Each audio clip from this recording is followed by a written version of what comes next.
Welcome back to Unapologetically Woman. We're celebrating phenomenal women all across Kentucky who make no apologies for their perspectives or the impacts that they're making in the community. Today we're celebrating Kacy Allen-Bryant.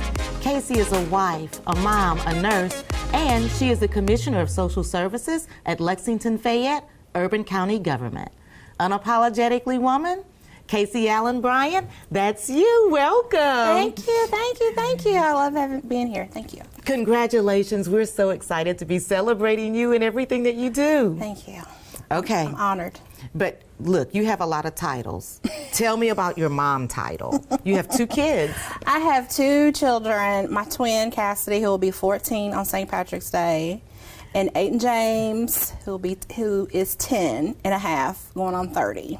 Oh no. Do they keep you grounded or they keep you moving? They keep me moving. They're very active. They all, they're involved in a bunch of stuff always, and between their activities at school, Jack and Jill, they keep me on the run. And they may call now. Well, and if they do, we might just let them talk you into the show. I'm like, Mama's in a meeting with the mayor, honey. I can't talk to you right now. Well, let's FaceTime then. Okay, before we get to the mayor, you're a nurse. Yes. Tell me about that journey. So I've always wanted to be a nurse. When my grandmother was carrying me down the stairs, I was 2.5 years old at the church. She was carrying me down the stairs. She fell, and she hurt her leg. And I went and this is what they say. I don't remember, of course. They said I got some toilet paper, put it in the toilet, got it wet, and wrapped her leg in it. And ever since then, I've said I wanted to be a nurse. And I have stuck to that. I have always wanted to be a nurse. I've always wanted to take care of people. And so where did you go to nursing school? I went to UK. I went to the University of Kentucky College of Nursing, which I'm very proud alumni of it twice. And I didn't know if I was going to go to UK, but that's where the wind settled, and it was the best decision I've ever made. I've met the best mentors there, and through them, I am extremely proud of my UK alumni status. Well, and nursing has also taken you to Kenya. Yes, I was a missionary nurse. I spent 2 months in Kenya. I traveled the countryside, helping deliver babies, as well as providing vaccinations for newborns up to the age of 2 years old. How old were you when you did that? 21. 21. What was it like? What was that experience? It was crazy. A 21-year-old delivering babies? Wow. Right, because in United States, nurses, unless you're a nurse midwife, do not deliver babies by yourself, right? You have physician or a nurse midwife. In Kenya, the nurses deliver the babies. They do it all. They do it all. So that was a little bit surprising for a brand new nurse, right straight out of school, to be delivering babies. I don't know if I had the best experience to do that.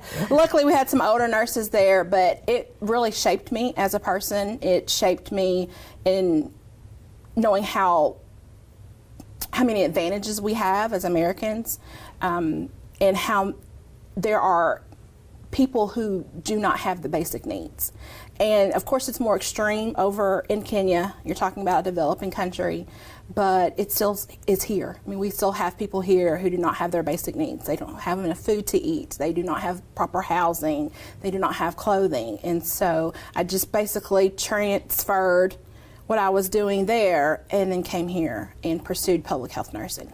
And so when you were there, were you thinking about how fortunate you were or how fortunate Absolutely. we are? How does that make you feel? Absolutely. I've always felt blessed, but I felt even more blessed. I felt blessed to have what I needed. I felt blessed to be able to turn the tap on, to drink water safe out of the tap. You can't do that there. I made the mistake of drinking the water there, and I paid for it. I imagine. Yeah, I paid for it. So I definitely put everything in perspective, because as a 21-year-old, you tend to be a little spoiled. I grew up, although I have older siblings, I grew up in the house by myself, and so basically an only child, right? And a little bit spoiled, maybe just a little bit, daddy's princess, just a little bit. And that definitely put my life, I was a different person when I came back. I would think it would be transformational. It was. And so you were not just a nurse, you excelled at it. And so you have won many awards. You were even a Jonas Nurse Scholar. Tell us about that. So the Jonas Nurse Scholar is an award that I won while I was in graduate school, and basically it it's a program that's within your college, and it tries to make future nurse leaders, which it's obviously worked. And so you get to go to Washington and meet with other Jonas Nurse Scholars from around the country and share with them your leadership project. So my leadership project, I worked with at the time, she was one of our assistant deans, Patricia Howard. So you go from nurse to commissioner. Yes. How does that happen? How does that happen? Well, as our lovely mayor, Gordon, will tell you, she's like, we nurses rock. So, our fellow... She's a nurse. She's Mayor a nurse, Linda right. Gordon is a so nurse we too. Immediately bonded. I have been on the Lexington-Fayette County Health Department Board of Health now for 13 years. And through that, I kind of got to know her a little bit better when she became mayor, because the Board of Health, obviously she's got an interest in what the Board of Health is doing, but then also they have a mayor representative on the board. And so she'd come over and I would just get to know her somewhat. And we share, as a nurse, we share a lot of fellow ideals. We have the same perspective. And I also got to meet our former Commissioner of Social Services, Chris Ford. I worked with him quite a bit. And I was like, when just talking to him, it's like, I would really like to do that one day. I really would. And it even goes back even further. The former commissioner, Beth Mills, she, I would talk to her as well. So just through these relationships, you just never know. When it's networking, right? You talk to people, you network with them. A lot of the agencies that our office, a lot of the programs, that our office runs, I had worked with them through UK College of Nursing as a public health nurse faculty member. So I was very familiar with many of the programs, and when the opportunity came, Commissioner Ford and the mayor knocked on my door, and I said, absolutely. Wow. So what has it really been like? It's been crazy, but I love it. You got it, and they said, congratulations, and here's COVID, and let's deal with that too. Well, so when I was chair of the Board of Health, COVID hit, which was like, wow. I never thought that I would have to deal with a pandemic as a chair. I mean, we already had financial stuff is always going to be financial things. So we were dealing with it and dealing with the state retirement system. And then we were in a retreat that day, the all-day Board of Health retreat. And then that evening, I'll never forget, because I was at the hair shop. And a girl's got to do what a girl's got to do. do what a girl's got to do. And the Commissioner of Health, Dr. Craig Humbaugh at the time, called me and he said, Kentucky's had its first case. And I said, Harrison wow. County. Harrison County, and it was here. And then soon thereafter, of course, and we just knew it was a matter of time that Lexington was going to get it as well. So, I didn't know that I was going to be faced with that. But for me, it was exciting at first, because this is what we learn about in school. I have a master's in public health. We learn about pandemics. We learn about epidemiology. And so... but you don't really think you're going to live it. I don't think I'm real. going to live it, right. So the first month or so, we're like, wow. And they were like, oh. Right. Who never knew that it would be 2 years later. 2 years later, definitely. But that experience really helped me get into more social justice kind of issues that I've always wanted to be more into. Such as? Well, just that what COVID has done is highlighted even more the inequities we have amongst various populations. That's what it's done. It really has. Even when we're talking about, at first, if you remember, who was contracting COVID? It was people in the service industries. Who were in the service industries? It was already our desperate populations already, and so it just really, as they always say, when certain populations get a cold, other populations get pneumonia. Generally, people are talking about black and white, but it's not always necessarily black and white. It could be white and Hispanic, okay? So any population that is more at risk. And that's what it really highlighted. And I was able to delve more into those social justice issues and try to do things to overcome it. Kevin Hall and he is the communications officer at the health department. We try to do a lot of work to reach those populations, specifically with myself, the African American population. I already had links with it. The population, I've been a long-time resident of Fayette County. I have those relationships. And so he and I were really able to put together panels and I did a couple of PSAs. I was on the news telling people to wear masks, just anything. But this is what I love. Going back to my Kenya days, I love working with populations that can't speak for themselves. I love working and giving voice to that. And giving voice to them, absolutely. Even as public health nursing faculty, when I was there with my students, I spent time with the homeless. I spent time with our refugee communities.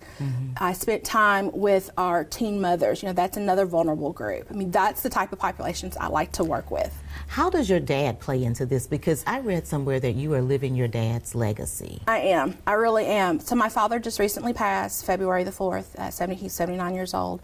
He'd been in law enforcement for over 50 years. He was always a very active member of the community. He's always been a trailblazer. I mean, he was the first African-American police officer in Paris, which is Bourbon County, just down the road. Wow. Which is actually up the road, but we country people say down the road.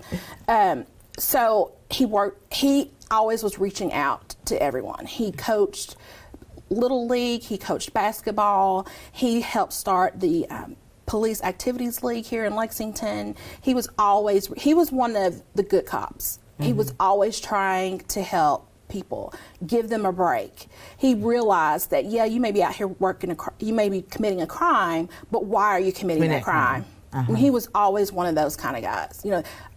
Arresting someone was the last thing that he did. He was really, I want to tear up because my father really he inspired me to work for your community. I mean, that's just the way my family is, period. Other members of my family, we've always been just really committed to what can we do for our community. What is this thing you have about haunted houses? What is that about? Girl, I love Halloween. I love Halloween. And so when I was in high school, they were asking for volunteers to help design the haunted houses. So I've been doing it ever since, not ever since, but freshman up through college. So 8 years, I helped design and I acted in haunted houses. And even to this day, and I hate it with COVID because all of them were closed. I would take my kids to haunted houses. I mean, oh no. And my husband's like that too. We love all that. You see a haunted house, let's go. Let's go. I'm really big into Halloween. It's just fun. It's not that I believe in anything related to it. I don't believe in ghosts and stuff like that. But it's just fun. It's a fun holiday. That's your time. It's my time to be silly and be youthful and to wear my costumes and give out candy and go places, and that's what we like to do. Absolutely. Now, before we go, I want you to give a word of encouragement to young girls or young women who might be looking at you, Kacy, and wondering if they've got what it takes to move on up the ladder. What kind of advice would you give to them? I would tell them to continue to persevere and do not let anybody tell you that you can't. I remember I come from a small town. There were 240 people in my high school. 63 people in my graduating class. I had the basic courses. I mean, in Latin, like who still teaches Latin, right? But it was a very old school curriculum, okay? And people would think, that it's not going to prepare you for what you need to succeed in this life. But you know what? People would tell me that. I had, the first time I took the ACT, I didn't score top. I had to take it again to get my score up. And I remember one of my teachers saying to me, I've looked at your ACT scores. You're wanting to go to nursing school. I don't know. A teacher said that to me. And I think I've always kind of fought against that. And I would just say continue to persevere. Go after your passions, follow your instinct. Every step that I've made in life, I have followed my instinct. And I've just continued, I'll just push through it. No matter what people said, you can't do this. Oh, a nurse, she can't do that. Absolutely. People would tell me, you don't need to go to Kenya. Right before I went, the embassy had been bombed. They were like, oh my gosh, this is so dangerous, you don't need to go. I listened to my gut and I said, this is what I need to do to develop myself and develop who I am as a woman and a future health practitioner.